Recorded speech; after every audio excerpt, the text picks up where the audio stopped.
Greetings. Let's take a look at the recorder.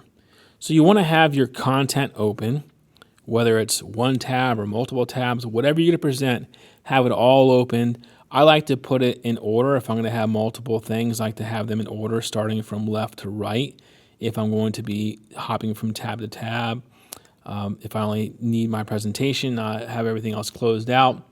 I will be putting this in present mode when I actually want to do my screencast, but we have to have an edit mode in order to be able to navigate to the extension up here in our browser tab. So go ahead and click on that. That'll open up the recorder. Now there's a lot of settings in this recorder. There's settings here, there's settings here. We have more options here. We'll talk about all those in upcoming videos. If you just want to just jump in, record something right away, that's what we're going to accomplish in this video, and then we'll get to all the settings and details in upcoming videos. So let's just go ahead and make sure our microphone is on. You don't want to record an entire screencast like I have done multiple times and your mic not be on. So make sure your mic is on. You can turn your webcam on or off. I have mine on in case we want to use that. And up here, this is the decision you got to make. Browser tab or desktop. I always choose desktop because, again, I'll hop around. I pull all kinds of stuff up while I'm presenting. Maybe you want to use browser tab. I recommend desktop. That way, if you do go somewhere else, it follows you. That's up to you. If you want to start off in first, just record a video of just you, like full webcam of just you talking to your audience, maybe about the video and the learning objectives and the outcomes and things like that. Maybe you want to start with the webcam only, but I'm assuming that we're ready just to screencast some content here. So we're just going to go ahead and assume that's what you're going to record. And we'll talk more about intros into our videos and the camera angle of just us looking at our audience, talking to them. We'll talk about more of that in the course. So let's go ahead and hit record.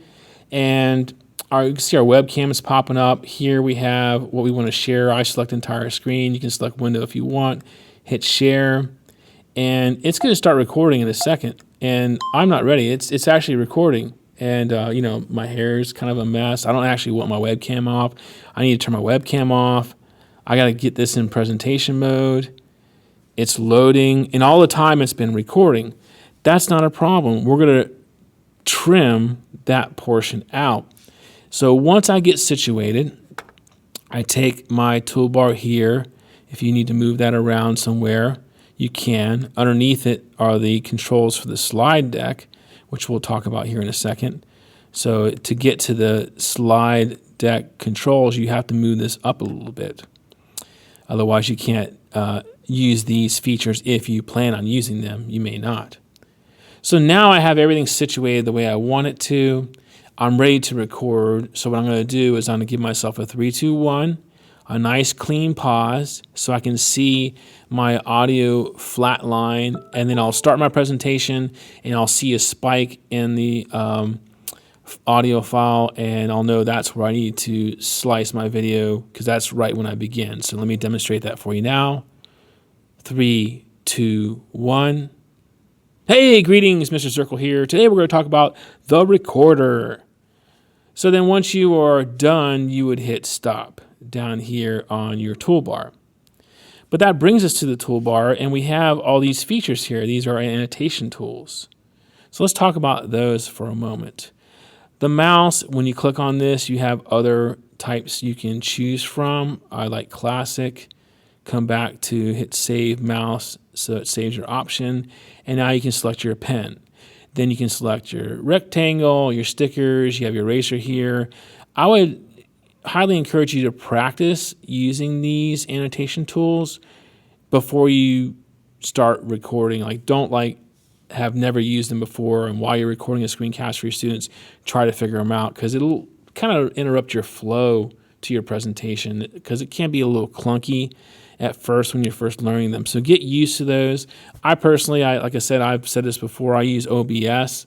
It's arbitrary what you record with. Screencastify, Screencast-O-Matic, Canvas Studio, OBS. As long as it's approved by Wake County, you can use it, right? And it's what we do with that video that's really the whole rest of the course. So just capturing it is a small kind of aspect of it. And then what I would do is when I'm done, I do want to mention before I show you that this does collapse if you click on that. And if you need to use your slide deck controls, your options are all here. There's your captions. You have some other options here, your speaker notes, laser, all that kind of stuff. But I just kind of use my space bar. It's up to you, however you want to present. But when you are done, hit stop. And you can see that it's going to process and it's going to take us to screen Castify. And this here is going to be a preview of it. We have our editor. We have all sorts of features and ways to share and add questions and our title and all sorts of things we'll go over later in this course. But that's a quick look at the recorder.